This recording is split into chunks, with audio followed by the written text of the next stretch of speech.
29ஆம் அதிகாரம் 1 நாளாகமும் 29 12வது வசனத்தின் கடைசி வரியில் எவரையும் மேன்மைப்படுத்தவும் பலப்படுத்தவும் உம்முடைய கரத்தினாலே ஆகும். எவரையும் மேன்மைப்படுத்தவும் பலப்படுத்தவும் உம்முடைய கரத்தினாலே ஆகும் என்று எழுதப்பட்டிருக்கு. சர்வ உலகத்திலும் வாழுகிற தேவனை அறியாத ஜனங்களுக்கும் ஆண்டுடைய பிள்ளைகளுக்கும் 2 கரங்களோடு கூட எல்லாரையும் உண்டாக்கியிருக்கிறார். அவர் ஆதாமை மண்ணினால் 2 கரங்களோடு கூட என்ன செய்தார்? உண்டாக்கினார். அதுக்கு பிறகு பிறக்கிற குழந்தைகள் பூரா என்ன செய்யுது? 2 கரங்களோடு பிறக்குது. ஆண்டவருடைய சிருஷ்டிப்பாப்படி, ஆண்டவருடைய சிருஷ்டிப்பாப்படி எல்லாரும் வாய் தந்து கர்த்தரை ஸ்தோத்திரிப்போம். தேவனுக்கு மகிமை உண்டாகட்டும். எல்லாருக்கும் 2 கரங்கள் இருக்குன்னு சொன்னால் அது வேலை செய்கிறதுக்கு,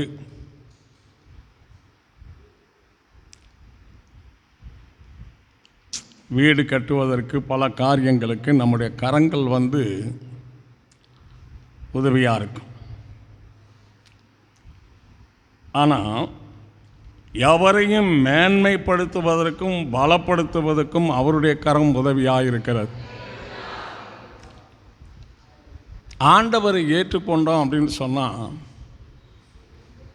தேவனுக்கு ஆராதனை செய்கிறோம்னு சொன்னால், கண்டிப்பாக நம்மை தேவன் என்ன செய்வார்? மேன்மைப்படுத்துவார், பலப்படுத்துவார் என்று எழுதப்பட்டிருக்கு. மேன்மைப்படுத்துவார், பலப்படுத்துவார். எல்லாரும் கர்த்தருக்கு நாம் நன்றி செலுத்துவோம். நம்முடைய வாழ்க்கைக்கு தேவையான எல்லாவற்றையும் செய்ய தேவனுடைய கரம் வல்லமை உள்ள கரமாக இருக்கிறது. தேவனுடைய கரம் வல்லமை உள்ள கரம். தேவனுக்கு மகிமை உண்டாகட்டும். இப்போ கிறிஸ்தவ வாழ்க்கை செய்கிறோம் அப்படின்னு சொன்னால், ஒரு லக்கு நமக்கு இருக்கணும். என்ன இருக்கணும்? லக்.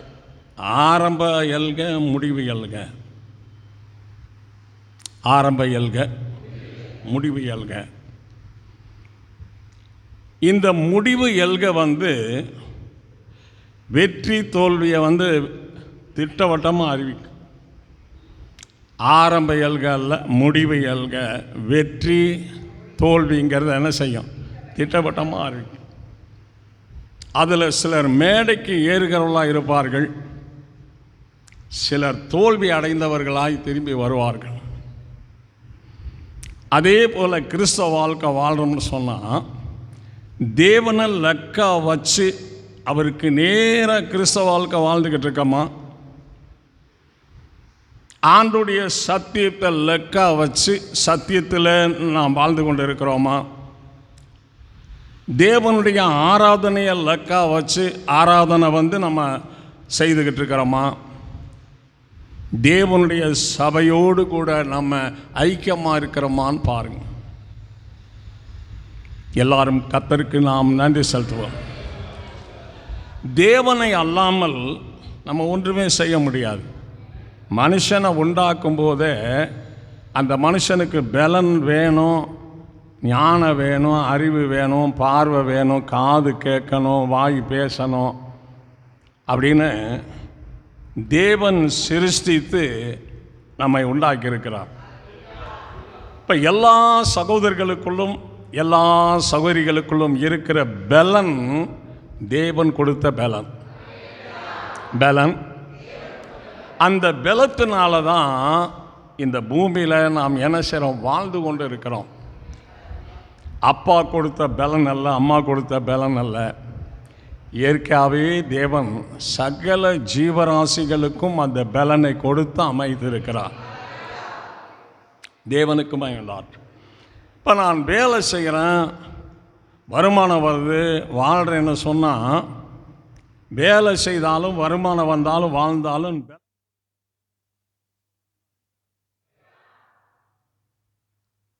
புதன்கிழமை சாயங்காலம் 5 மணிக்கு வாங்கன்னு சொல்லிடுறார். இது பூரா வெறும் சதைகள் தான். அந்த புதன்கிழமை வரைக்கும் நமக்கு ஞாபக சக்தி இருந்து புதன்கிழமை கரெக்டாக போகிறோம்னு சொன்னால் அதை உண்டு பண்ணி தந்தவர் ஆண்டவர் இயேசு நமக்கு. இல்லைன்னா அப்படியே ஒன்றும் இல்லாமல் போயிடும். எதுவுமே நடக்காது, எதுவுமே நடக்காது. தேவனுக்கு மகிமை உண்டாகட்டும். எதுவுமே நடக்காது. இந்த தேவன்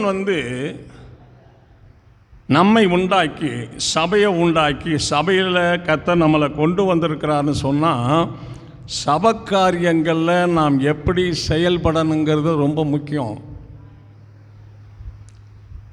சபக்காரியத்தில் சொல்லுங்க, எப்படி செயல்படுறது?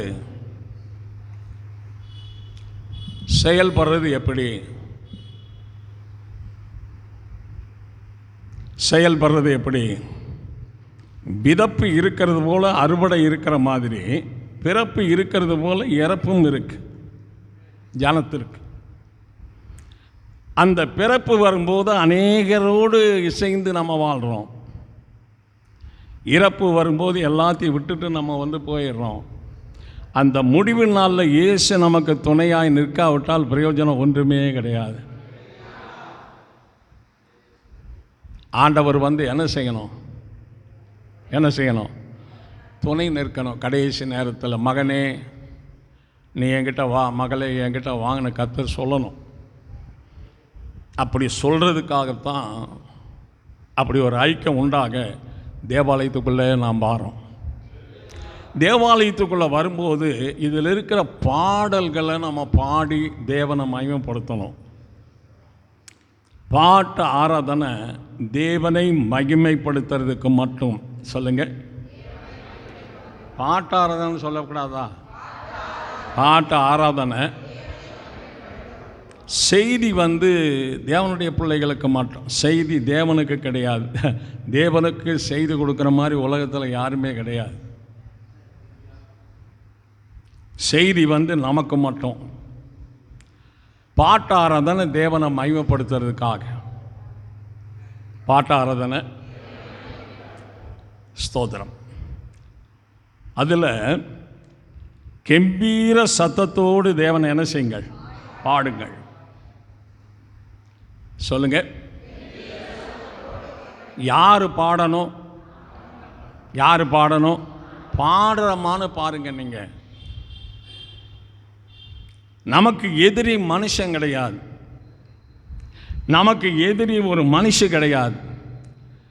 நமக்கு எதிரி பிசாசு ஒருவன் மாத்திரமே. அந்த பிசாசுக்கு நாம் என்ன செய்யக்கூடாது? இடம் கொடுக்கக்கூடாது. எல்லாவற்றிலும் வளர்ச்சிக்குரிய நிலைமையிலே தான் நாம் போகணும். எல்லாத்திலையும் முன்னேற்றமான நிலைமையில் போகணும். எல்லாவற்றிலும் முன்னணியில் நம்ம போகணும். எந்த தொழில் நமக்கு தேவன் வாய்க்க பண்ணாலும் அந்த தொழிலில் நமக்குள்ள ஒரு பெரிய வளர்ச்சி இருக்கணும். வளர்ச்சிக்கு ஏற்ற ஆலோசனை இருக்கணும். வளர்ச்சிக்கு ஏற்ற விசுவாசம் இருக்கணும். வளர்ச்சிக்கேற்ற கிரிகள் இருக்கணும். வளர்ச்சிக்கேற்ற விழிப்பு இருக்கணும். வளர்ச்சிக்கேற்ற உற்சாகம் இருக்கணும். வளர்ச்சிக்கேற்ற தைரியம் இருக்கணும். இருந்தால் தான் நம்ம வளர்ந்து போக முடியும். வாழ வேண்டிய அத்தனை காரியங்களையும் கர்த்தர் உண்டாக்கி கொடுத்துருக்கிறார். மனுஷன் பிழைக்கிறதுக்காக தேவன் செய்கிற காரியங்களை, தேவன் செய்திருக்கிற காரியங்களை யோசித்தா பயங்கரமாக இருக்கு. பயங்கரமாக இருக்கு. கீரையை உண்டாக்குனாரு, வியாபாரம் செஞ்சு பிழைக்கிறாங்க. காயை உண்டாக்குனாரு, வியாபாரம் செஞ்சு பிழைக்கிறாங்க. தேங்காயை உண்டாக்குனாரு, வியாபாரம் செஞ்சு பிழைக்கிறாங்க. இப்படியே கனிகள், சகல விதமான மீன்களை எல்லாம் ஒப்பிட்டு பாருங்கள். மாட்டை உண்டாக்குனாரு, பால் வியாபாரம் பண்ணுறவங்க கணக்கில் தேசத்தில். எல்லாம் தேவனுடைய பொருளை வச்சு தான் நம்ம வாழ்ந்துக்கிட்டு இருக்கிறோம். கர்த்தருடைய பொருள் பூமியிலே நிறைந்திருக்கிறது. கர்த்தருடைய செல்வம் பூமியிலே நிறைந்திருக்கிறது. இப்போ அவருடைய கரத்தினாலே மேன்மைப்படுத்தவும் பலப்படுத்தவும் இப்போ நமக்குள்ள சபையில் தேவன் ஏற்படுத்தியிருக்கிற அந்த ஜெப வாழ்க்கை நம்மில் இருக்கான்னு பாருங்க. ஜெபம் இது சபையில் ஆண்டவர் ஏற்படுத்தினது. தேவனுடைய பிள்ளைகள் செய்யறதுக்காக அதை ஏற்படுத்தியிருக்கிறார். முழு உலகத்தில் இருக்கிற ஜனங்களுக்கும் பல பாசைகளிலே வேதம் அவரவர்கள் வீட்டிலும் அவரவர்கள் கையிலும் கர்த்தர் கொடுத்து வைத்திருக்கிறார். எடுத்து வாசிக்கிறமான்னு பாருங்க. வீட்டில் எடுத்து வாசிக்கிறமான்னு பாருங்க. வீட்டில் ஆண்டவருடைய பாடல் இருக்குதான்னு பாருங்க. வீட்டில் குடும்ப ஜெபம் இருக்குதான்னு பாருங்க. தேவனுடைய ஜனங்களை ஆசீர்வதிக்கிறதே ஆண்டவருடைய சித்தம். ஒரு தகப்பனும் தாயும் சொத்து சம்பாரித்து வச்சுருக்கிறாங்கன்னா பிள்ளைகளுக்கு மட்டும்தான் அந்த சொத்து சேருமே தவிர பெரியப்பா பிள்ளைகளுக்கு சித்தப்பா பிள்ளைகளுக்கு சேராது. இப்போ தேவனுடைய கரத்தில் இருக்கிற அத்தனை சொத்துக்களும் நமக்குத்தான் தேவன் வைத்திருக்கிறார். அதை பெற்றுக்கொள்ளணும் பாருங்க. பெற்றுக்கொள்ளுகிற வேலையை செய்யணும். பெற்றுக்கொள்ளுகிற வேலையை செய்யணும். நம்முடைய வாழ்க்கையில் வளர்ச்சிக்கேற்ற அனுபவங்கள் இருக்கா, வாழ்க்கை இருக்கா, பின்தங்கின அனுபவங்கள் பின்தங்கின வாழ்க்கை இருக்கான்னு கவனிக்கணும். பின்மாற்றமாகவே சிலர் ஆராதனை பண்ணிக்கிட்டு இருப்பாங்க.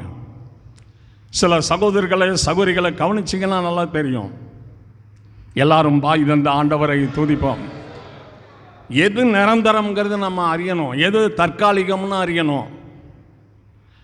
இப்போ தற்காலிகமானதுக்கு அதிகமான டயத்தை கொடுத்துட்டு நிரந்தரமானதுக்கு குறைவான டயத்தை கொடுத்துக்கிட்டு இருக்கிறோம்னு சொன்னால் அதில் நாம் செய்கிற தவறு ஒன்று இருக்கு. ஒரு அல்ல சொல்லுவோமா? மனுஷனுக்கு வேலை செய்யும் போது கொடுத்த அந்த ஓனருக்கு அந்த வேலை திருப்தியாக இருக்கணும். தேவனுக்கு ஒரு வேலை செய்கிறோம் போது நாம் செய்கிற வேலை தேவனுக்கு திருப்தியாக இருக்கணும். ஒரு வேலை சொல்லுவோமா? தேவனுக்கு திருப்தியாய். அப்படிங்கும்போது அதில் ஆண்டவருடைய சித்தத்துக்கு வரணுங்க. ஆண்டவருடைய சித்தத்துக்குள்ளே வந்துடணும். கர்த்தருடைய உண்மைக்குள்ளே வந்துடணும். கர்த்தருடைய விசுவாசத்துக்குள்ளே வந்துடணும். கர்த்தருடைய அன்புக்குள்ளே வந்துடணும். கர்த்தருடைய சாந்தத்துக்குள்ளே வந்துடணும். கர்த்தருடைய பொறுமைக்குள்ளே வந்துடணும். கர்த்தருடைய கீழ்ப்படுதலுக்குள்ளே வந்துடணும். ஆண்டவர் இயேசுவுக்கு இருந்த அந்த தாழ்மைக்குள்ளே நம்ம வந்துடணும். ஒரு எல்லை சொல்லுவோமா? இதுதான் கிறிஸ்தவ வாழ்க்கைக்கு நிரந்தரமானது. நிரந்தரமானது. ஆவிக்குரிய நிலைமையில் வந்த ஒரு சகோதரனுக்கு சாந்தம் இல்லைன்னா, ஒரு சகோதரிக்கு சாந்தம் இல்லைன்னு சொன்னால் கிறிஸ்தவ வாழ்க்கை வாழ்றதுல அர்த்தம் இல்லாமல் போயிடும். ஆண்டவர் சொன்னார், நான் சாந்தமும் சிலுவையின் மரண பரிந்தும் கீழ்ப்படைந்தவராகி. அது நம்ம வாழ்க்கையில் இருக்கணுங்க. இன்றைக்கு ஒரு சபையில் இது ஆகஸ்ட், கவனிங்க, இது ஆகஸ்ட் 2026 வருஷம் ஆகஸ்ட் வரைக்கும் ஒரு வருஷம் டெய்லி ப்ரேயர் நடத்துகிறாங்க. ஒரு வருஷங்க தினமும் ப்ரேயர் நடத்திக்கிட்டு இருக்காங்க. 21 நாள் நடத்துகிறாங்க. ஒரு சபையில் 30 நாள் தொடர்ந்து ப்ரேயர் நடத்தினாங்க. ஜனங்கள் வந்துக்கிட்டு இருந்தாங்க. ஆனால் இன்றைக்கு ஒரு சிலர் தேவனுடைய ஆலோசனையை விட்டுட்டு, சத்தியத்தை விட்டுட்டு, தன்னுடைய இஷ்டத்துக்கு ஞாயிற்றுக்கிழமை ஒரு நாள் மட்டும் பாக்கி ஆண்டவருக்கும் அவங்களுக்கும் சம்மந்தம் இல்லாமல் வாழ்ந்துக்கிட்டு இருக்காங்க. சம்மந்தம் இல்லாமல் வாழ்ந்துக்கிட்டு இருக்காங்க. வேலைகள் நமக்கு இருக்கும், வேலைகளை பார்க்கணும். தேவனுடைய காரியத்தில் அக்கறையோடு என்ன செய்யணும்னா செயல்படணுங்க. அக்கறையோடு, எல்லாரும் சொல்லுங்க, அக்கறையோடு செயல்படணுங்க. ஊழியக்காரர் இருக்காருன்னா சரியாக வர்றாங்கன்னா அவங்களுக்கு எதுவும் சொல்லணுங்கிறது இல்லை. ஒரு ஃபால்ட் இருக்குன்னா அதை அப்படி இருக்குது பிரதர், அதை திருத்திக்கிங்க, அப்படி இருக்குது சிஸ்டர், அதை திருத்திங்கன்னு ஊழியக்கார் சொல்லணுங்க. சொல்லலைன்னா அந்த ஃபால்ட் திருத்த முடியாது. எல்லாரும் பாய் தந்த ஆண்டவரை துதிப்போம். சொன்னால் திருத்திக்கணுமே தவிர திருத்தாமல் இருக்கக்கூடாதுங்க. திருத்தாமல் இருக்கக்கூடாது. பிடிக்குது பிடிக்கலைன்னு ஒன்று இருக்கிறது போல் ஜனங்களுக்கும் பிடிக்கிற ஜனங்கள் இருக்காங்க, தேவனுக்கும் பிடிக்கிற ஜனங்கள் இருக்காங்க, தேவனுக்கும் பிடிக்காத ஜனங்கள் இருக்காங்க. அவர்கள் தேவன் சொல்கிறார் சத்துருக்கள்னு. அந்த சத்துருக்களை கீழ்ப்படுத்த வரைக்கும் அவர் பிதாவுடைய வலது பார்சத்தில் இருக்குன்னு சொல்லப்பட்டிருக்க வசனம். அவர் கலகத்துக்கு தேவனாயிராமல், அவர் மரித்தோருக்கு தேவனாயிராமல் ஜீவனுள்ளோருக்கு தேவனாக இருக்கிறார். இந்த ஜீவன் நமக்குள்ளே இருக்கணுங்க. எல்லாரும் வாய் தந்த ஆண்டவரை துதிப்பார். ஜீவன் நமக்குள்ளே இருக்கணும். தங்கம் எந்த பக்கம் திரும்பினாலும் தங்கமாகவே இருக்கும். கவரிங் எந்த பக்கம் திரும்பினாலும் கவரிங்காகவே இருக்கும். உண்மை எல்லா இடத்திலும் நிமிர்ந்து நிற்கும். பொய் எந்த இடத்திலும் ஆனஸ்டாக நிற்காது. நீ கொஞ்சத்தில் உண்மையாக இருந்தால் தேவனே சொல்லியிருக்கிறார். எல்லாரும் பாய் தந்த ஆண்டவரை துதிப்பான். உபாகமம் 33:2 கடைஸ்வரியில், உபாகமம் 33:2 கடைஸ்வரியில், அவர்களுக்காக அக்கினிமயமான பிரமாணம் அவருடைய வலது கரத்திலிருந்து புறப்பட்டது. அவருடைய கரத்தில் மேன்மை இருக்குது. அவருடைய கரத்தில் கனம் இருக்குது. அவருடைய கரத்தில் அக்கினிமயமான பிரமாணம் இருக்கிறது. தேவன் ஒரு அருமையான வாழ்க்கையை நமக்கு வச்சிருக்கிறார் பரலோகத்தில். நீங்கள் அதை கர்த்தருடைய பிள்ளைகள் இழந்துடக்கூடாது. பெற்றுக்கொண்டால் தனிப்பட்ட முறையில் அதை நம்ம பெற்றுக்கொள்கிறோம். இழந்தோம்னு சொன்னால் தனிப்பட்ட முறையில் அதை நம்ம இழக்கிறோம். பெற்றுக்கொள்ளத்தக்கதாக என்ன செய்யுங்க, ஓடுங்கள்னு சொல்லியிருக்கிறார். கவனமாக இருக்கணும். நம்ம காரியம் பரலோகம் வரைக்கும் எடுபடுமாங்கிறத கொஞ்சம் யோசிக்கணும். சகோதரிகளாக இருந்தாலும் சரி, சகோதரிகளாக இருந்தாலும் சரி. பணம் இல்லாமல் உலகத்தில் வாழ முடியாது. பரிசுத்தம் இல்லாமல் தேவனுக்கென்று வாழ்ந்து ஆராதிக்க முடியாது. பரிசுத்தம் இல்லாமல் வருகையில் போக முடியாது. பணம் தற்காலிகமான வாழ்க்கை தரும். பரிசுத்தம் நிரந்தரமான வாழ்க்கை தெய்வத்தோடு கொடுக்காது. அதை அடையிறதுக்கு தான் இங்கே வந்திருக்கிறோம். எல்லாரும் பாய் தந்த ஆண்டவரை துதிப்பான். அதை அடையத்தான் இங்கே வந்திருக்கிறோம். எதை அடைய? பரிசுத்தத்தை அடைய. இங்கே வர்றது பரிசுத்தத்தை பெறுறதுக்கு தான் நம்ம வர்றோம். அது எந்தெந்த வசனம் உங்களுக்கு வாழ்க்கைக்கு பிரயோஜனமாக இருக்கோ அதை நம்ம தெரிஞ்சுக்கணும். ஒன்று காரியத்தை அறியணும், இல்லைனாக்கும் அந்த காரியத்தினுடைய ஸ்தோத்திரம் கருத்து என்னங்கிறது நமக்கு தெரியணும். சொல்கிறதனுடைய கருத்தை தான் புரியணும், அர்த்தத்தை தான் புரியணும். சொல்கிறதுக்கு வருத்தப்பட்டுக்கக்கூடாது. சொல்கிறதுக்கு வீட்டில் சொன்னாலும் சரி, வேலை ஸ்தலத்தில் சொன்னாலும் சரி, தேவன் சொன்னாலும் சரி, வருத்தப்படுறவங்க வளர்ச்சி அடைய மாட்டாங்க. உணர்றவங்க வளர்ச்சி அடைவாங்க. எல்லாரும் கர்த்தருக்கு நாம் நன்றி செலுத்துவோம். ஏசாயா 45:12 கடைசி 2 வரியில், ஏசாயா 45:12 கடைசி 2 வரி, என் கரங்கள் வானங்களை விரித்தன, அவைகளின் மற்ற சேனைகளையும் நான் கட்டளையிட்டேன். என் கரங்கள் வானங்களை விரித்தன. என்ன 1 ஜான் 2 ஜான் வானமா? யோசிச்சு பாருங்க. 1 ஜான் 2 ஜான் 1 பாகம் 2 பாகம் வானமா? தேவனுடைய கரம் எவ்வளவு வல்லமையான கரம், பரிசுத்தமான கரம், தூய்மையான கரம், நீதி நிறைந்த கரம் ஆண்டவர் இயேசு கிறிஸ்துவனுடைய கரம். இந்த வானத்தை அவர் விரித்தார், வானத்தை விரித்தார். தேவனுக்கு ஆராதனை செய்கிறதோட அவருக்கு கொடுக்கக்கூடிய கனத்தை கொடுக்கணுங்க, கனத்தை கொடுக்கணும், மகிமையை கொடுக்கணும். எவ்வளவுதான் வளர்ச்சி பெற்றவர்களாக இருந்தாலும் தேவனுக்கு பயப்படுகிற பயம் இருக்கணுங்க. வண்டிக்கு பிரேக் இருக்கிறதும் தேவனுக்கு பயப்படுறது 2 ஒன்றுங்க.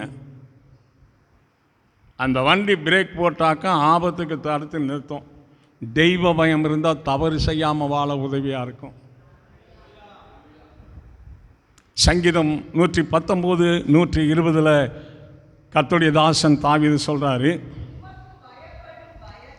உமக்கு பயப்படும் பயத்தால் என் உடம்பு என்ன செய்கிறது? சிலிர்க்கிறது. தாவீதை சகலத்திலும் தேவன் ஆசீர்வதிக்க காரணம் என்ன? தேவனுக்கு அவர் என்ன செய்தார்? பயந்தார். யோசேப்பு தேவனுக்கு பயந்தார். ஒரு எல்லை சொல்லுவோமா? தெய்வ பயம் இருக்கணுங்க. தெய்வ பயம் இருந்தால் கரெக்டாக இருப்போமுங்க, கரெக்டாக இருப்போம். ஊழியக்காரர் சொல்கிறதெல்லாம் கர்த்தருடைய பிள்ளைகளுக்கு நன்மைக்கு மட்டும்தான் நான் சொல்லுவேன். அது தவறாக புரிஞ்சுக்கிட்டால் பிரயோஜனப்படாது, கவனிச்சுக்கிட்டால் நல்லது.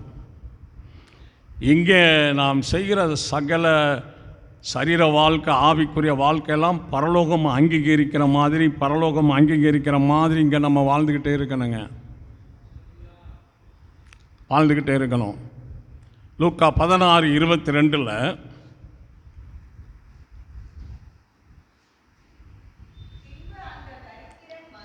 பின்பு அந்த தரித்திரன் மரித்து, யாரால? எல்லாரும் சொல்லுங்க, யாரால? தரித்திரன் மரித்தாரு தேவதூதரால் ஆபிரகாமுடைய மடியில். இதுதாங்க கிறிஸ்தவ வாழ்க்கை. ஒரு பரிசுத்தவான் இத்தனாம் தேதி இன்ன நேரத்தில் மரிக்க போகிறாருன்னா கர்த்தர் தூதனை அனுப்புவார். அங்கே வீட்டில் இருக்கிற யாருக்கும் தெரியாது. அவங்க வந்து அந்த ஆத்மாவை கொண்டு போயிடுவாங்க. இது சத்தியத்தை கைக்கொள்ளுகிறவருடைய ரகசியங்க, சத்தியத்தை கைக்கொள்ளுகிறவருடைய ரகசியம் அது. ஐஸ்வர்யவான் மரித்தார், பாதாளத்தில் அவர் வேதனைப்படுறார். அவர் அண்ணாந்து பார்த்து ஆபிரகாமை பார்த்து கேட்கிறார், லாசரு தன் விரலின் நுனியை தண்ணீரில் தோய்த்து குளிர பண்ணும்படி அனுப்பும். இந்த அக்கினி சுவாலையில், எல்லாரும் சொல்லுங்கள், இந்த அக்கினி சுவாலையில் வேதனை அங்கே போகக்கூடாது தாங்க இந்த வேலை நடந்துக்கிட்டு இருக்கு. அந்த அக்கினி சுவாலைக்கு போகாமல் பரலோகத்துக்கு போகிறதுக்கு தான் இந்த வேலை நடக்குது. இதை நீங்கள் எல்லாரும் பாய் தந்த ஆண்டவரை துதிப்பான். கரங்களை தட்டி எல்லாரும் ஆண்டவருக்கு நாம் நன்றி செலுத்துவோம். ஆமென்.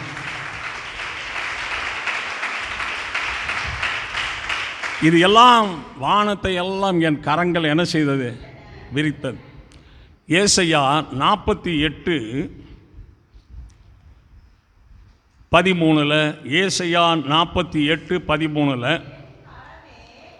என் கரமே பூமி என்ன செய்தது? ஆசீர்வாதப்படுத்தினது. இன்றைக்கு எத்தனையோ இன்ஜினியர்கள் வந்து பிளான் வரைஞ்சி கொடுத்து பில்டிங்க்கு பிளான் கொடுக்குறாங்க. எத்தனையோ வீடுகள் இடிஞ்சு விழுகிறத நம்ம பார்க்க முடியுது பாருங்கள். ஒரு பூகம்பம் வந்தால் விழுந்துருது, ஒரு சுனாமி வந்தால் விழுந்துருது, கொடூர ஒரு புயல் அடித்தா என்ன செய்து விழுந்துருது. ஆனால் இந்த பூமியை வந்து தேவன் ஆசீர்வாதப்படுத்தினார். அப்படியே நிற்கிதுங்க. எத்தனை வருஷம் நிற்கிது பாருங்கள். இது மேலே இருக்கிற மலைகள் எவ்வளவு, பூமிக்குள்ளே இருக்கிற மலைகள் மவுண்டன், பூமிக்குள்ளே இருக்கிறதான மலைகள் எவ்வளவு, சமுத்திர தண்ணீருடைய வெயிட்டு எவ்வளவு, பூமிக்குள்ளே தண்ணீர் இருக்கிற அந்த தண்ணீருடைய வெயிட்டு எவ்வளவு. இந்த பூமிக்குள்ளேயே தங்கம் எடுக்கிறாங்க, பூமிக்குள்ளேயே பித்தளை எடுக்கிறாங்க, சோதரம் வெங்கலம் எடுக்கிறாங்க, பூமிக்குள்ளேயே பெட்ரோல் எடுக்கிறாங்க, பூமிக்குள்ளேயே சீமெண்ட் எடுக்கிறாங்க, பூமிக்குள்ளேயே நிலக்கரி எடுக்கிறாங்க. எவ்வளவும் எல்லாரும் வாய் திறந்து ஆண்டவரை துதிப்போம். பிரதர் யோசிங்க, கரங்களை உயர்த்தி எல்லாரும் ஆண்டவரை துதிப்பான். தேவனுக்கு மகிமை உண்டாற்றும். யோசிச்சு பாருங்க, சர்வ உலகத்தில் இருக்கிற ஃப்ளைட்டில் இருந்து, பஸ்ஸில் இருந்து, டூ வீலர்லேருந்து, கார்லேருந்து, லாரியிலேருந்து, ஆட்டோவிலேருந்து, முழு உலகத்தில் இருக்கிற வாகனங்களும் பெட்ரோலில் டீசலில் ஓடிக்கிட்டு இருக்கு. அவ்வளவுக்கும் ஈடு கொடுக்குதுங்க அந்த பூமியிலேருந்து எடுக்கிற பெட்ரோல். சர்வ வல்லமையுள்ள ஆண்டவர் இயேசு கிறிஸ்து அவர். அவரை கனவீனப்படுத்தி நம்ம வாழ்ந்து ஆராய்ச்சோம்னா பிரயோஜனப்படாதுங்க. சத்தியமாக சொல்கிறேன். அவருக்கு உரிய கனத்தை கொடுத்து தான் என்ன செய்யணும்? ஆராதிக்கணும். யாருக்கு சாப்பாடு கொடுத்தாலும் ஒரு பாயை போட்டு தட்டில் கொடுக்குறாங்க, ஒரு டைனிங் டேபிளில் இலையை போட்டு கொடுக்குறாங்க. தரையில் போட்டு யாராவது சாப்பாடு கொடுக்குறாங்களா? கொடுத்தா அது எதுக்காகும்? அப்போ நான் பிதாவான இல்லை என்னுடைய கனம் ஆண்டவர் கேட்குறாரு.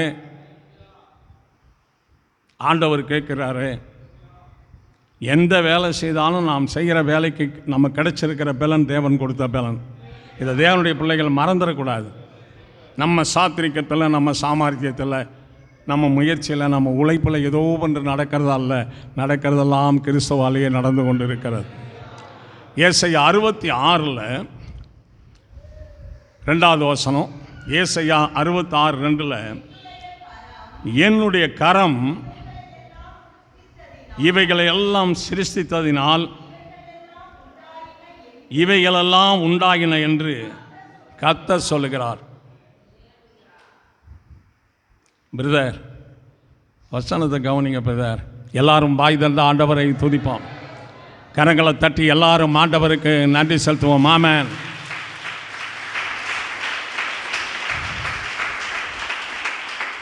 இன்றைக்கி கேட்குற இந்த வசனத்தை நீங்கள் கவனித்து கேட்கலன்னா இந்த வசனம் உங்களுக்கு பிரயோஜனமே இல்லாமல் போயிடும். தலைமுறைக்கு சந்தர்ப்பத்தை நீங்கள் பயன்படுத்தணும்.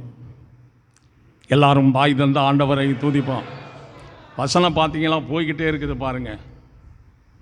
நீங்கள் கவனிக்கலைன்னா இந்த வசனம் உங்களுக்கு பிரயோஜனப்படாது. அது யார் அது மேலே தாகமாக கேட்டாங்களோ அது அவங்களுக்கு பிரயோஜனமாகும். எல்லாரும் வாய் தந்த ஆண்டவரை துதிப்போம். 2 நாளாகமும்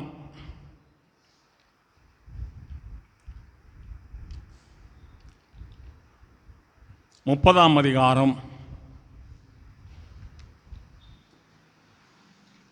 12வது வசனத்தில் யூதாவிலும் கர்த்தருடைய வார்த்தையின்படியே ராஜாவும் பிரபுக்களும் கட்டளையிட்ட பிரகாரம் செய்கிறதற்கு தேவனுடைய கரம் அவர்களை ஒருமனப்படுத்தினது. யூதாவிலும் கர்த்தருடைய வார்த்தையின்படியே ராஜாவும் பிரபுக்களும் கட்டளையிட்ட பிரகாரம் செய்கிறதற்கு, சொன்ன பிரகாரம் செய்கிறதற்கு. யூதாவில் எத்தனை லட்சங்கள் ஜனங்கள் ஸ்திரீகள் இருந்தார்களோ அப்படியே ரெகபெயாமும் அப்படியே அந்த பிரபுக்களும் கட்டளையிட்ட பிரகாரம் எல்லாரும் ஒரே மாதிரி செய்தாங்க. எல்லாரும் பாதி பேர் செய்வோம் பாதி பேர் செய்வோம் என்று அல்ல, எல்லாரும் ஒரே மாதிரி, எல்லாரும் ஒரே மாதிரி. எல்லாரும் வாய் தந்து ஆண்டவரை துதிப்போம். இப்போ நம்ம ஆவிக்குரிய வாழ்க்கையினுடைய லக்கு எதுங்கிறது நீங்கள் தாங்க தீர்மானிக்கணும். நான் தீர்மானிச்சிருக்கிறேங்க. ஒன்று நான் பிரதர்ஷனம் பண்ணிருக்கேன். நான் உயிரோடு இருக்க வரைக்கும் பூமியில் என் ஆண்டவருடைய சிறு வேலையாக இருந்தாலும் பெரு வேலையாக இருந்தாலும் லேட்டாகவே செய்ய மாட்டேன்னு தீர்மானம் பண்ணியிருக்கேங்க. 55 வருஷம் அதை செஞ்சு முடிச்சிருக்கிறேன். இனி எத்தனை நாட்கள் இருக்கும்னு சொல்ல முடியாது. ஒரு கல்லை டக்குன்னு தலைக்கு தூக்கிடலாங்க, ஆனால் களிமண் குவியலை தலைக்கு என்ன செய்ய முடியாது, அப்படி இருக்கக்கூடாதுங்க கிறிஸ்தவ வாழ்க்கையில். ஆண்டவரும் தூக்க முடியாமல், ஊழியக்காரும் தூக்க முடியாமல், மண் குவியல் போல் இருக்கக்கூடாதுங்க. ஒரு டைம் சொன்னால் 100 வருஷம் கை கொள்ளணுங்க. அதுதாங்க கிறிஸ்தவனுடைய அனுபவங்கள். 100 தடவை சொன்னாலும் ஒரு தடவை கூட செய்யாத பிறவி அது ஒரு தெய்வீக பிறவி கிடையாது. கர்த்தரை ஸ்தோத்திரிப்போம். எல்லாரும் வாய் தண்ட ஆண்டவரை துதிப்போம். தேவனுக்கு மகிமை உண்டாகட்டும். தீர்மானம் இருக்கணுங்க. ஆண்டவர் இருக்கார் உங்களுக்கு, நானும் ஆலோசனை சொல்ல இருக்கிறேன். எனக்கு ஆலோசனை சொல்ல ஒருவருமே இல்லைங்க. கிறிஸ்துவுக்குள்ளே வந்ததுலேருந்து நானாக வசனத்தை வாசி யோசிச்சு செஞ்சுக்கிட்டு இருக்கிறேங்க. இந்த உலகத்தில் பிறந்திருக்கக்கூடாது, பிறந்துட்டோம். இயேசுநாதர்கிட்ட போய் செல்லணும். சொல்லுங்க, நீச பயல்கிட்ட போய் சேர்ந்துடக்கூடாது. கவனிங்கம்மா,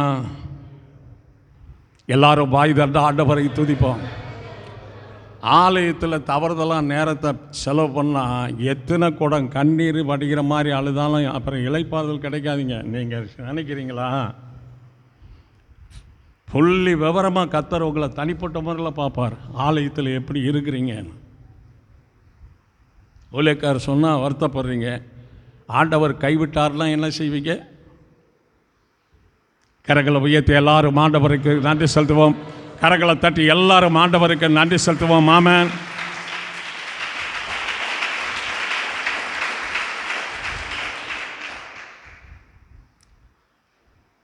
ஒரு குடும்பத்தில் ஒரு வேலை தொடங்கினா எல்லாரும் சேர்ந்து செய்யணும். சபையில் ஒரு வேலை தொடங்கினா எல்லாரும் சேர்ந்து செய்யணும். எத்தனையோ ப்ரேயர் எக்ஸ்ட்ரா சபையில் நடத்தணும்னு நான் பிரயாசப்படுறேன். ஆனால் பிடிவாதமாக ஞாயிற்றுக்கிழமை தவிர ஏசுநாதரை நினைக்கிறதும் இல்லை, சபையை பக்கம் திரும்புறதும் இல்லை. எப்படி சில பேர் வாழ்ந்துக்கிட்டு இருக்காங்க. நடத்துறது மிக பெரும் கஷ்டப்பட்டு தான் நடத்திக்கிட்டு இருக்கிறேன். தேவன் அறிவார். எல்லாரும் வாய் தந்து ஆண்டவரை ஸ்தோத்திரிப்போம். நல்ல கரங்களை தட்டி கர்த்தருக்கு நாம் நன்றி செலுத்துவோம். ஆமென்.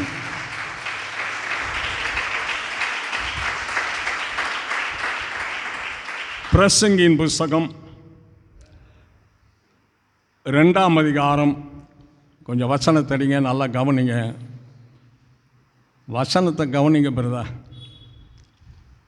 பிரசங்கி 2:24 பிரசங்கி 2:24 மனுஷன் புசித்து குடித்து பிரயாசத்தின் பலனை, கவனிங்க, மனுஷன் புசித்து குடித்து தன் பிரயாசத்தின் பலனை அனுபவிப்பதை பார்க்கலும் அவனுக்கு ஒரு நன்மையும் இல்லை. இதுவும் தேவனுடைய கரத்திலிருந்து வருகிறது. இதுவும் தேவனுடைய கரத்திலிருந்து வருகிறது என்று நான் கண்டேன். இப்போ நம்ம புசிக்கிறோம், கவனிங்க, புசிக்கிறோம், குடிக்கிறோம், சில நன்மைகளை அனுபவிக்கிறோம்னா அது தேவனுடைய கரத்திலிருந்து வருதுங்க.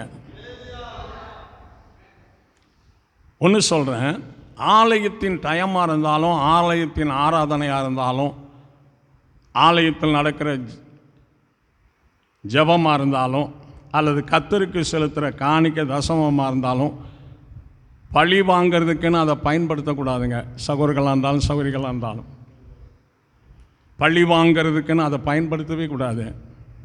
அதை தேவன் பார்ப்பாரானால் நம்ம வாழ்க்கையில் என்ன சம்பவிக்கும்னு சொல்ல முடியாதுங்க. ஏன்னா நம்ம மனுஷனுக்கிட்ட விளையாடாமல் யார்கிட்ட விளையாடுறோம்? தேவனுக்கிட்டே விளையாடுறோமுங்க. தேவனுக்கிட்டே விளையாடுறோம். அதை தேவன் பார்ப்பாரானால், அதுக்கு தேவன் பதிலளிப்பாரானால் அது நமக்கு வாழ்க்கை பிரயோஜனம்லாம் போயிடும். பிரதர், சபையினுடைய மேன்மை போயிரும்னு பார்க்குறேன் நான். கரங்களை உயர்த்தி ஆண்டவரை துதிப்போம். கரங்களை தட்டி எல்லாரும் ஆண்டவருக்கு நாம் நன்றி செலுத்துவோம். ஆமென்.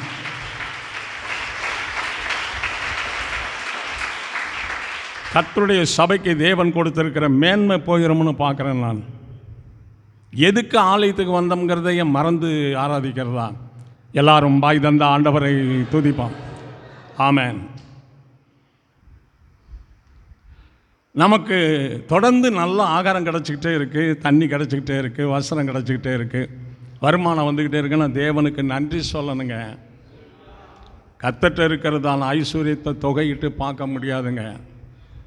நம்மக்கிட்ட இருக்கிறது என்னங்க, சும்மா முட்டு முட்டை வச்சுக்கிட்டு அதை அடித்து காட்ட முடியாதா? அது தப்பான விஷயம். அது கர்த்தருடைய காரியங்களை பயத்தோடு நடுக்கத்தோடு நம்ம பயன்படுத்த பழகிக்கணுங்க, பழகிக்கணும். எல்லாரும் பாய் தந்த ஆண்டவருக்கு நன்றி சொல்லுவோம்.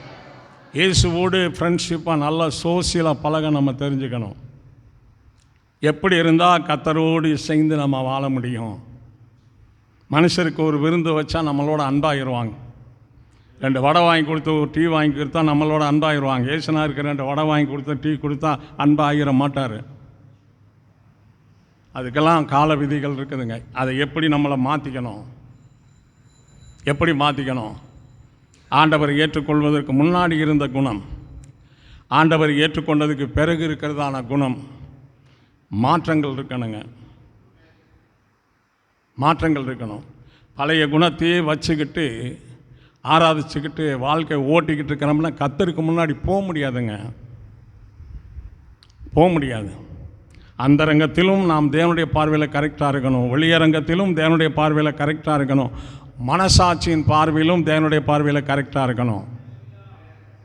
சுத்த மனசாட்சி, நல் மனசாட்சி உடையவர்களாய் தேவனுடைய ஜனங்களோடும் குடும்ப ஜனங்களோடும் உறவினர்களோடும் வாழணுங்க. எல்லாரும் நம்மளை மதிக்கத்தக்க நிலைமைக்கு, சகோதரிகளை மதிக்கத்தக்க நிலைமைக்கு, சகோதரர்களை மதிக்கத்தக்க நிலைமைக்கு நம்மளை வாழ்க்கையை உருவாக்கணுங்க.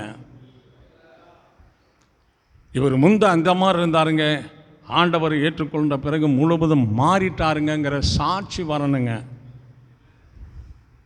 கெட்ட காரியத்தில் நம்மளுடைய வீர பிரதாபத்தை காண்பிக்கக்கூடாதுங்க. தேவ காரியத்தில் பக்தி வைராக்கியத்தை நம்ம காமிக்கணுங்க. எல்லாரும் பாய் தந்த ஆண்டவரை துதிப்போம். கரங்களை தட்டி எல்லாரும் ஆண்டவருக்கு நன்றி செலுத்துவோம்.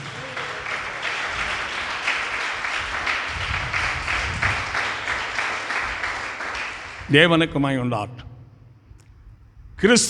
கிறிஸ்து உலகத்தில் போதித்து காட்டலை, அற்புதம் செய்து காட்டுறதை விட வாழ்ந்து காட்டினாருங்க கிறிஸ்து. அப்படியே ஒரு பரிசேயன் வந்து ஆண்டவர்கிட்ட பேசும்போது ஆண்டவர் என்ன பதில் தர்றாருன்னு சொல்லி அதை நம்ம கவனித்து பார்த்தோம்னா ஆச்சரியமாக இருக்குதுங்க.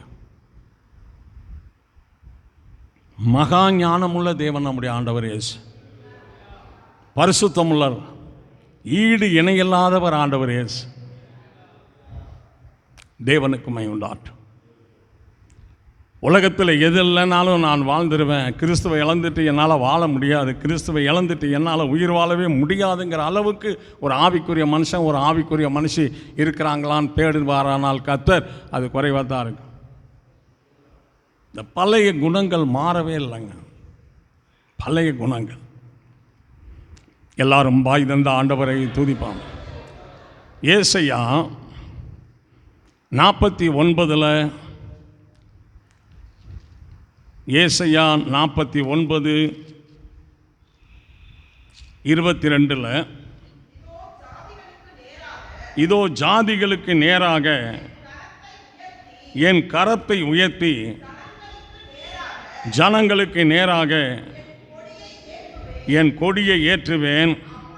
அப்பொழுது குமாரரை கொடுங்கைகளில் ஏந்தி கொண்டு வருவார்கள். உன் குமாரத்திகள் தோளின் மேல் எடுத்துக்கொண்டு என்ன செய்வார்கள்? வரப்படுவார்கள். ஆண்டவர் சொல்றார், ஜாதிகளுக்கு நேராக என் கரத்தை நான் உயர்த்துவேன். ஜாதிகளுக்கு. அப்ப தகுதி இல்லாதவர்கள் தகுதி பெற, கனம் இல்லாதவர்கள் கனம் பெற, உயர்வில்லாதவர்கள் உயர்வு பெறுவார்கள் என்று வேதம். என் கரத்தை உயர்த்தும் போது இவர்கள் கனமடைவார்கள் கர்த்தர் சொல்றார். ஜாதிகளுக்கு நேராக என் கரத்தை உயர்த்தி ஜனங்களுக்கு நேராக கொடி ஏற்றுவேன். அப்பொழுது உன் குமாரரை கொடுங்கைகளில் ஏந்தி கொண்டு வருவார்கள். உன்னுடைய குமாரத்திகள் தோளின் மேல் சுமந்து கொண்டு வருவார்கள். கரத்தை தேவன் நீட்டும் போது, ஆண்டவரே என் வீட்டுக்கு நேராக உம்முடைய கரத்தை என்ன செய்யும்? என் தொழில் ஸ்தலத்துக்கு நேராக உம்முடைய கரத்தை என்ன செய்யும்? என் குடும்பத்தாருக்கு நேராக உம்முடைய கரத்தை என்ன செய்யும்? சொல்லுங்க. நீட்டியா, நீட்டியா. எல்லாரும் வாய் திறந்து ஆண்டவரை துதிப்பாங்க. தேவனுடைய கரம், தேவனுடைய கரம். 1000 கரங்கள் மூடப்பட்டாலும் தேவனுடைய கரம் நமக்காய் திறந்தே இருக்கும். எப்போ கேட்டாலும் கர்த்தர் கொடுப்பார். எத்தனை முறை கேட்டாலும் கர்த்தர் கொடுப்பார். எத்தனை வருஷங்கள் நாம் கேட்டாலும் சலிக்காமல் கொடுக்கிறவர் நம்முடைய ஆண்டவர் இயேசு கிறிஸ்து. மனுஷர்கள் கொடுப்பாங்க, கொடுக்கறத குறைப்பாங்க, கொடுப்பாங்க, கொடுக்க மாட்டாங்க. ஆனால் தேவன் கொடுத்து கொண்டே இருப்பார்.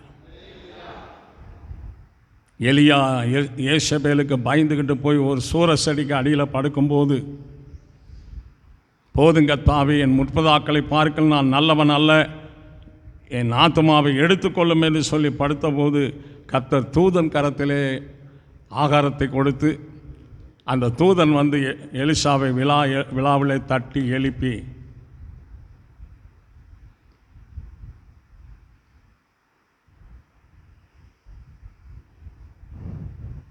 எல்லாரும் வாய் திறந்த ஆண்டவரை துதிப்பான். எழுந்து போஜனம் பண்ணுன்னார்.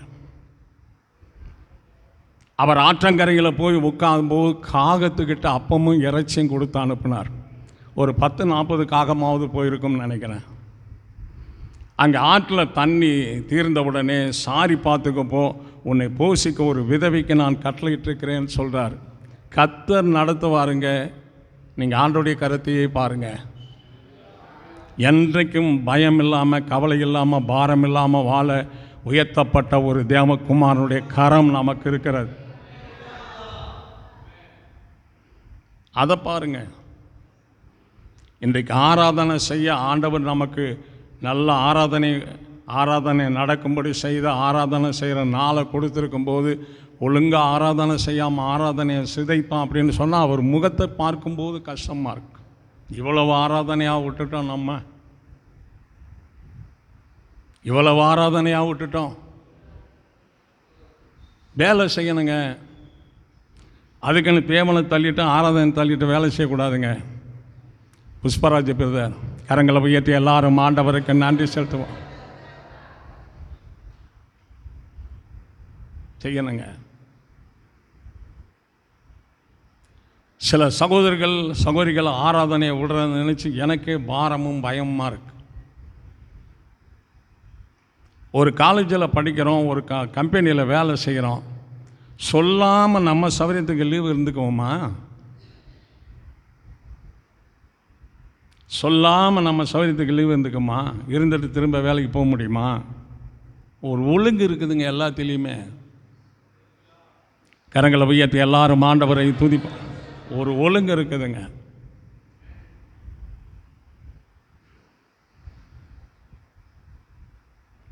ஒரு ஒழுங்கு இருக்குதுங்க. நான் கம்பெனியில் வேலை செய்துக்கிருந்த நாட்களில் என்னை ஆவிக்குரிய காரியத்தில் என்னை புனித பாதையில் நடத்தின ஒரு தேவனுடைய தாசன் என்னை கம்பெனிக்கு தேடி வந்தார். அவர் வரும்போது எனக்கு ரொம்ப மனசு கஷ்டமாக இருந்தது. அவர் வந்து என்னை பார்த்துட்டு ஜெபம் பண்ணிட்டு கிளம்பினார். ஐயா, கையெடுத்து கும்பிட்டு சொல்கிறேன், ஐயா, ஆண்டவரை எனக்கு தெரியப்படுத்திட்டீங்க. சபை எனக்கு தெரியும். சபையில் எந்தெந்த நாளில் ஆராதனை நடக்குதுன்னு எனக்கு தெரியா. ரெகுலராக நான் வந்துடுவேன். என்னை குறித்து நீங்கள் கவலைப்படாதீங்க. இன்றைக்கு வந்ததோடு சரி, எனக்காக நீங்கள் அலையாதீங்கய்யா, சமாதானமாக போங்கன்னு சொல்லி அனுப்புனேன். ஆமாம், வேலை செய்கிறோம், பசிக்குதுன்னு நமக்கு தெரியுது. சும்மா வந்து வாங்க சாப்பிடுன்னு எல்லா நாளும் கூப்பிட்டுக்கிட்டு இருக்காங்களா? நம்மளே சாப்பிட்றோமா இல்லையா? அந்த ஆகாரம் சரீரத்துக்கு பிரயோஜனமாக இருக்கும். இந்த திருவசனத்தின் ஆகாரம் தேவன்கிட்ட போய் சேர்றதுக்கு பிரயோஜனமாக இருக்கும். அப்படின்னா அதை பார்க்கலும் இது மேலே என்ன செய்யணும்? போஜனத்துக்கு வயிறும் வயிற்றுக்கு போஜனமும் அதை இதையும் தேவன் அளிப்பார்னு எழுதப்பட்டிருக்கு. எல்லாரும் வாய் தந்த ஆண்டவரை துதிப்போம். அழிந்து போகிற ஒரு சரீரத்துக்காக நாம் அவ்வளவு எடுக்கிறோம்னா உள்ளான மனுஷன் தெய்வத்திடத்தில் போகிறதுக்கு என்னங்க செய்யணும்? பரலோகத்துக்கு போனால் நம்ம தனிப்பட்ட முறையில் போகிறோம். நம்ம வாழ்க்கை சரியில்லைன்னு கைவிட்டால் தனிப்பட்ட முறையில் நம்ம தான் கைவிடப்பட போகிறோம். அதை என்ன எப்படி செய்யணும் சுதாரிக்க வேண்டாமா? காலம் கடைசி காலம். எல்லாரும் கர்த்தருக்கு நாம் நன்றி செலுத்துவோம். எஸ்ராவின் புத்தகம் 8ஆம் அதிகாரம். எஸ்ரா 8ஆம் அதிகாரம் 31வது வசனத்தில், நாங்கள் எருசலேம், எஸ்ரா 8:31, நாங்கள் எருசலேமுக்கு போக முதலாம் மாதம் 12ஆம் தேதியிலே அகாவா நதியை விட்டு பயணம் புறப்பட்டோம். எங்கள் தேவனுடைய கரம் எங்கள் மேல் இருந்து வழியிலே சத்துருவின் கைக்கும் பதவி இருக்கிறவர்களின் கைக்கும் எங்களை தப்புவித்தது. நாங்கள் 70 வருஷம் தண்டனையை அனுபவித்து, பாடுகளை அனுபவித்து விடுதலை பெற்றோம். இப்போ நாங்கள் எருசலேமுக்கு போகும்போது வழியில் யார் இருக்கிறது? வழியில் யார் இருக்கா? யார் பதிவு இருக்கிறா? ஆமாம். இப்போ பாபிலோனிலிருந்து எருசலேமுக்கு போகிற வழியில் சத்துருக்களும் பதிவு இருக்கிறவங்களும் இருக்கிறாங்க. சிலர் இவங்க பொருளை வந்து அபகரிக்கணும்ட்டு, சிலர் அவர்கள் உயிரை வந்து அபகரிக்கணும்ட்டு பதிவு இருக்கிறாங்க. ஆனால் அந்த சத்துருக்களுக்கும் பதிவு இருக்கிறவர்களுக்கும் தம்முடைய சொந்த ஜனத்தை காப்பதற்காய் தேவனுடைய கரம் அவர்களோடு கூட இருந்தது. எருசலேமுக்கு போக வரைக்கும் தேவனுடைய கரம் இருந்தது. தாயின் கற்பத்திலிருந்து பிறந்தது முதல் ஆண்டவரை ஏற்றுக்கொண்ட முதல் நாளிலிருந்து இதுவரைக்கும் தேவனுடைய கரம் நம்மோடு இருந்ததுனால நாம் வாழ்ந்து கடந்து வந்திருக்கிறோம். இனிமேலும் அவருடைய கரம் நமக்கு துணையாக இருக்கும். இந்த பூமியிலிருந்து பரலோகத்துக்கு போகும் வரைக்கும் சத்துருக்களின் கைக்கும் பதிவிருக்கிறவர்களின் கைக்கும் தப்புவிக்க தேவனுடைய கரம் நம்மோடு இருக்கும். நாம் பரலோகத்துக்கு போய் சேர்வது அதிக நிச்சயம். நல்லா உற்சாகமாக கரங்களை தட்டி கர்த்தரை துதிப்போம்.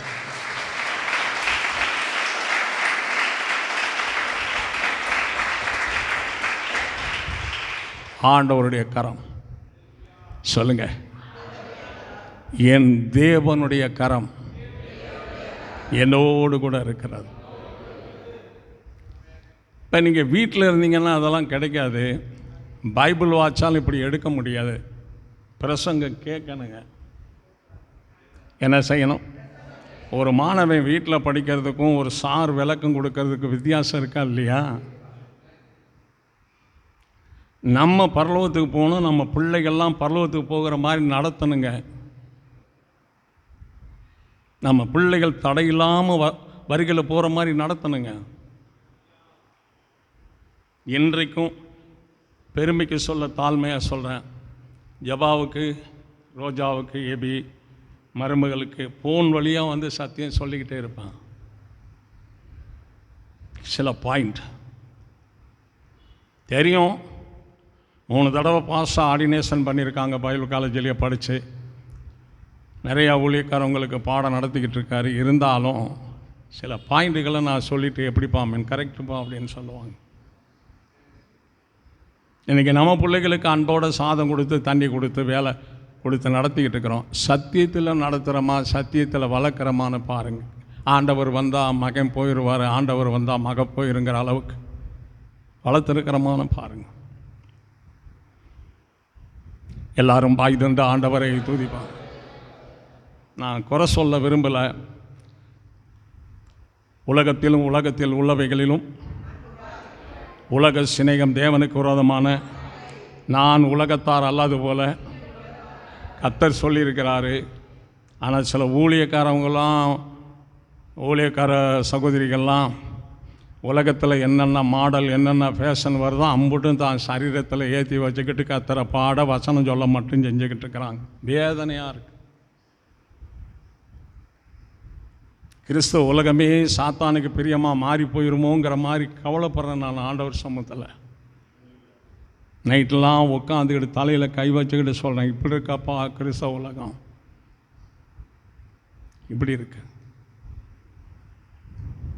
தேவனுக்கு மகிமை உண்டாகட்டும். முதிர் வயதான ஒரு 90 வயசு பெரிய ஐயா கூட அந்த ரவுண்டு தாடி வச்சிருக்கிறார். அது எங்கனங்கன்னு எப்படி வைக்கிறாங்கன்னு பாருங்கள். உலகம் சத்தியத்துக்கு செவியை சாய்த்தி கட்டுக்கதைகளுக்கு சாய்ந்து போகும். காலம் வரும். ஆண்டவருக்குள்ளே நாம் வருகையில் போகிற மாதிரி புருஷன் வாழணும், வருகையில் போகிற மாதிரி மனைவி வாழணும், வருகையில் போகிற மாதிரி மகன் வாழணும், வருகையில் போகிற மாதிரி மக வாழணும், வாழ வைக்கணும். பேர பிள்ளையாக இருந்தாலும் கரெக்டாக வளர்க்கணும். வருகையில் போகணும். அந்த சத்தியத்தின் கட்டுப்பாட்டுக்குள்ளே இருக்கணும். உலகத்துக்குள்ளே போகக்கூடாது. கரங்களை உயர்த்தி எல்லாரும் ஆண்டவருக்கு நன்றி செலுத்துமா.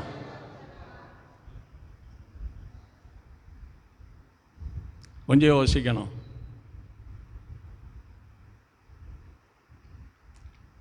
ஒரு எல்லை சொல்லுவோமா, ரொம்ப வேதனையாக இருக்குங்க. இன்னும் 10 வருஷம் ஆண்டுடைய வருகை தாமதித்தா சபையினுடைய நிலவரைகள்லாம் எப்படி போகும்னு சொல்லவே முடியாது. ஆண்டவரை விட்டு வெளியே வந்து வாழ்கிறாங்க, சத்தியத்தை விட்டு வெளியே வந்து வாழ்கிறாங்க, ஆராதனையை விட்டு வெளியே வந்து வாழ்கிறாங்க, ஊழியக்காரரை விட்டு வெளியே வந்து இஷ்டத்துக்கு வாழ்கிறாங்க. ஊழியக்காரர் ஒரு ஆலோசனை சொன்னால் ஏற்றுக்கொள்றதில்லை, தேவன் ஒரு வசனம் சொன்னால் ஏற்றுக்கொள்றதில்லை. தங்களுடைய விருப்பம், தங்களுடைய இஷ்டம், தங்களுக்குள்ள கிரியை செய்கிற இச்சைக்கு இசைந்து போய் வாழ்ந்துக்கிட்டு இருக்காங்க. சில பேர் எல்லாரையும் சொல்ல முடியாது. கர்த்தரே தஞ்சம்னு அவருடைய திருப்பாத்தில் விழுந்து கிடக்கிற பிள்ளைகளை பற்றி எனக்கு நல்லா தெரியும். கரங்களை உயர்த்தி ஆண்டவரை துதிப்போம்.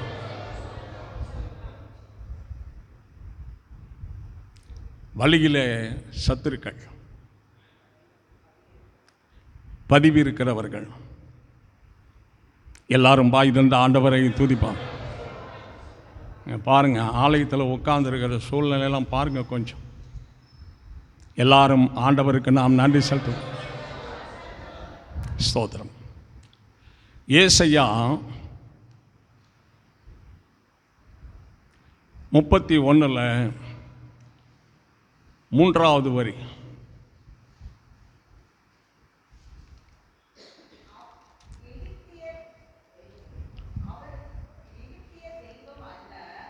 எகிப்தியர் தெய்வம் அல்ல, மனுஷர் தானே, அவர்களுடைய குதிரைகள் ஆவி அல்ல, மாம்சந்தானே. கர்த்தர் தமது கரத்தை நீட்டுவார், அப்பொழுது சகாயம் செய்கிறவனும் இடறி, சகாயம் பெறுகிறவனும் விழுந்து, அனைவரும் ஏகமாக என்ன செய்வார்கள்? அழிந்து போவார்கள். அந்த கட்டுப்பாடு நமக்கு இருக்கணுங்க. தெய்வத்தினுடைய கட்டுப்பாட்டுக்குள்ளே இருக்கணும், சத்தியத்தினுடைய கட்டுப்பாட்டுக்குள்ளே இருக்கணும், ஆராதனையினுடைய ஒழுங்குடைய கட்டுப்பாட்டுக்குள்ளே நம்ம இருக்கணுங்க. வருஷம் 100 வருஷமானாலும் சரி, இந்த கட்டுப்பாட்டுக்குள்ளே இருக்கணும். ஒரு எல்லு சொல்லுவோமா? ஆமாம். குடும்பத்தில் எல்லாரும் ஆண்டவரை விசுவாசிக்கத்தக்க அளவுக்கு தேவனுடைய மனுஷன் அமைதியாக அன்பாக பாசமாக பேசி, அவங்க சரியில்லைனாலும் கூப்பிட்டு உட்கார வச்சு ஆலோசனை சொல்லி ஐக்கியப்படுத்தி அவங்கள கர்த்தருக்கு ஆதாயம் பண்ணுற மாதிரி இருக்கணுங்க. ஒரு பரிசுத்தவான் குழந்தையை பெற்று, பரிசுத்த சகோதரி குழந்தையை பெற்று பிசாசுக்கு தாரவாக இருக்கிறது தான். எங்கே பிறந்து எங்கே போகிறது? எல்லாரும் பாய் தந்த ஆண்டவருக்கு நாம் நன்றி செலுத்துவோம். தேவனுக்கு மகிமை உண்டாகட்டும். ஆண்டவர் ஆசீர்வதிக்கணும். ஸ்தோத்திரம்.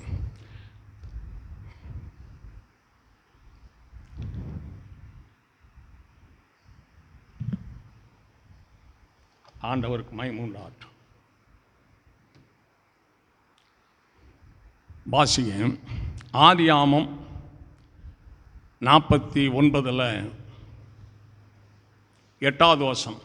ஆதியாமம் 49:8 யூதாவே, சகோதரரால் புகழப்படுகிறவன் நீயே, உன் கரம் உன் சத்துருக்களுடைய பிடரியின் மேல் இருக்கும், உன் தகப்பனுடைய புத்திரர் உன் முன் என்ன செய்வார்கள்? பணிவார்கள். இன்றைக்கி நாம் குடியிருக்கிற இடத்துல, வேலை செய்கிற இடத்துல சத்துரு இருந்தால் தேவனுடைய பிள்ளைகள் கரம் என்ன செய்யணும்? அவன் புடனியில் இருக்கணும். அங்கே தேவனுடைய பிள்ளைக்கு தான் மேன்மை இருக்கணும், தேவன பிள்ளைகளுக்கு தான் மதிப்பு இருக்கணும், தேவனுடைய பிள்ளைகளுக்கு தான் கனம் இருக்கணும். வேலை ஸ்தலத்தில் தேவனுடைய மனுஷனாய் வாழ்ந்து நடந்து பேசி காட்டணும். நம்ம குடும்பத்துக்குள்ளே வந்தாலும் அமைதியாகவே நீங்கள் பேசும்போது கர்த்தர் மகிமைப்படுவார், உங்களுக்கு கனம் உண்டாகும். சத்தமாக தேவனுடைய பிள்ளைகள் பேசக்கூடாது. வானமே இடிஞ்சு விழுந்தாலும், பல லட்சங்கள் சேதப்பட்டாலும் அமைதியாக பேசணும். நீங்கள் அதை கற்றுக்கொள்ளுங்க. ஆண்டவர் நிச்சயம் என்ன செய்வார்? ஆசீர்வதிப்பார். எல்லாரும் பாய் தந்து கர்த்தருக்கு நாம் நன்றி செலுத்துவோம். அமைதியாக பேசணும். நான் அந்த அமைதியை பெற வெகு கஷ்டப்பட்டேங்க. அமைதியை பெற வெகு கஷ்டப்பட்டேன். என்னுடைய கோபத்தை அடக்கிறதுக்காக அந்த ஆற்று பக்கம் போகணும்னு சொன்னால் மோட்ரு ஓடும். தொட்டியில் தண்ணி விழுந்து கீழே இறங்கி வயலுக்கு போகும். டயத்தை பார்த்துட்டு வாட்சியை வச்சுட்டு தண்ணிக்குள்ளே மூழ்கி அப்படியே தம் பண்ணி 5 நிமிஷம் 10 நிமிஷம் 15 நிமிஷம்னு சொல்லி தண்ணிக்குள்ளே தம் பண்ணி அடக்கி அடக்கி அடக்கி அடக்கி இருப்பாங்க. மூச்சு திறந்துச்சுன்னா டக்குன்னு எந்திரிச்சிருவேன். டயத்தை எடுத்து பார்ப்பேன். இப்படியே 1/2 மணி நேரம் உள்ள தண்ணிக்குள்ளேயே இருந்து இந்த ஆத்திரம், இந்த கோபம், இந்த மூர்க்கத்தெல்லாம் அடக்கிறதுக்கு தண்ணிக்குள்ளேயே மூழ்கி மூழ்கி மூழ்கி அதை அடக்கினாங்க. ஆண்டவருடைய கிருபையில் ஏற்ற காலத்தில் அது அடங்கி போயிடுச்சு. கரங்களை உயர்த்தி ஆண்டவருக்கு நன்றி செலுத்துவோம். ஏன்னா நான் இதுக்குள்ளே இருக்கிறேன்னு சொன்னால் உலகம் மதிக்கும், உலகத்தார் மதிப்பாங்க. இந்த குணம் நம்மக்கிட்ட இல்லைன்னா யாரும் மதிக்க மாட்டாங்க. கிறிஸ்துவுக்குள்ளே இருந்து அதே குணம் அப்படியே சகோதரர்களுக்குள்ள சௌரிகளுக்குள்ளே வந்துடணும். பாருங்கள், எல்லாரும் பாய் தண்டு ஆண்டவரை துதி கொண்டு வரணுங்க, கொண்டு வரணும். ஆண்டவர் ஆசீர்வதிப்பார். எல்லாரும் கர்த்தருக்கு நன்றி செலுத்துவோம். சங்கீதம் 119:73 வசனத்தில், சங்கீதம் 119:73 உம்முடைய கரங்கள் என்னை உண்டாக்கி என்னை உருவாக்கிற்று. எல்லாரும் கொஞ்சம் உணர்ந்து அந்த வசனத்தை பாருங்க. உம்முடைய கரங்கள் என்னை உண்டாக்கி என்னை உருவாக்கிற்று. அதனால தாங்க நீக்குரோ ஜாதியார் கூட பார்க்க நல்லா அழகாக இருக்காங்க. அவங்கள மாதிரி ஆராதனை செய்ய நம்மளால் முடியாதுங்க. அவங்கள மாதிரி பாட்டு பாட நம்மளால் முடியாது. அவங்க பாடலில் ஒரு பாடல் பாடி பார்த்தேன், முடியாதுங்க, நம்மளால் பாட முடியாது. அவ்வளவு நேர்த்தியாக பாடுறாங்க. ஒரு சொல்லுவோமா? இப்போ என்ன உண்டாக்குனது யார்?